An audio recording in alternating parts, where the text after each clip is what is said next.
Right here. Aloha kako. Mahalo for coming this evening and doing this.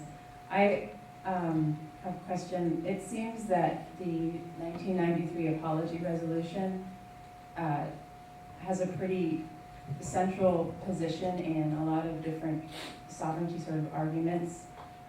It's one of the tools that gets pointed to. And I was just wondering if one of you could speak about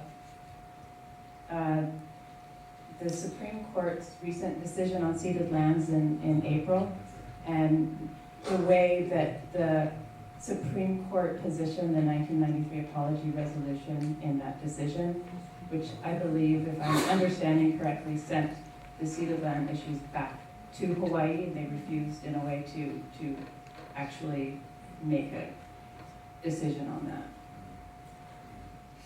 I would love to avoid this question, but I'm going to deal with it. I'm one of the 1994 plaintiffs that sought the original injunction, and we sued the state and the Office of Hawaiian Affairs originally in 1994, and the Office of Hawaiian Affairs subsequently asked if they could join us in the suit against the state. What happened for the rest of you who may not have followed all this closely is that after many years of continuances, it finally reached Judge McKenna's court, and she basically denied us, and she denied the plaintiffs. When we appealed this before the state Supreme Court, they disagreed with her, vacated her judgment, and they issued the injunction, and they based that injunction on on an interpretation they made about apology law, which basically said that the U.S. acknowledgement of what it had done in 1893 essentially created an overwhelming kind of position for the state of having to acknowledge that Native Hawaiians had some claim to the Crown and government lands, to the ceded lands. And they didn't know what it was. They weren't saying that we had, that it should be restored to us. They weren't saying that. What they were saying is there is a claim there. And because there is a claim, prudence dictates that we issue an injunction against the sale of those lands. Doesn't mean the state couldn't use them. Doesn't mean the state couldn't continue to lease them or to generate revenues from them and do what they had been doing. But they couldn't sell them, dispose of them, as long as there was the idea of this claim. This struck many of us, including, of course, the plaintiffs, naturally, as prudent, intelligent, rational decision.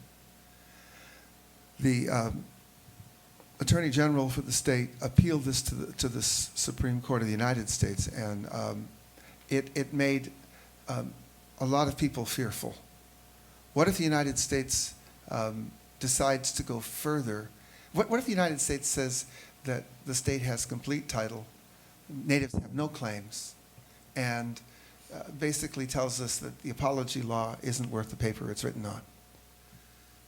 And that was fearful for many people, because I think many Hawaiians, certainly many activists, continually cite the apology law as evidence that we are moving closer and closer to a reckoning with the United States over all of these past deceptions.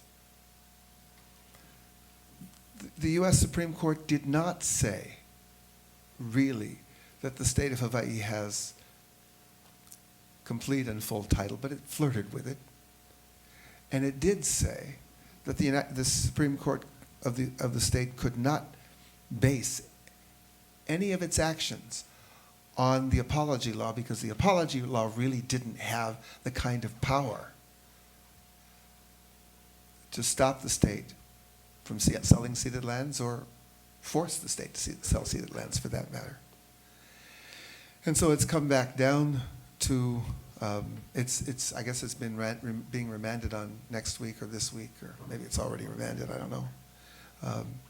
The state Supreme Court would normally have to deal with it again, except for the fact that the other plaintiffs and the Office of Hawaiian Affairs, under the guidance and advice of the attorney who represented us since 1994, Bill Meheula, decided instead to secure a deal with the state of Hawaii and ask the legislature to pass a moratorium, actually a bill that would require that the state legislature have a 2/3 majority vote in order to sell ceded lands.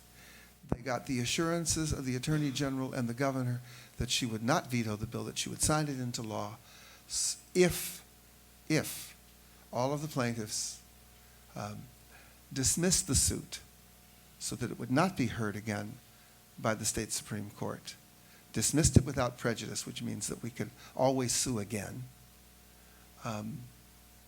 And all of the plaintiffs except me have agreed to the deal.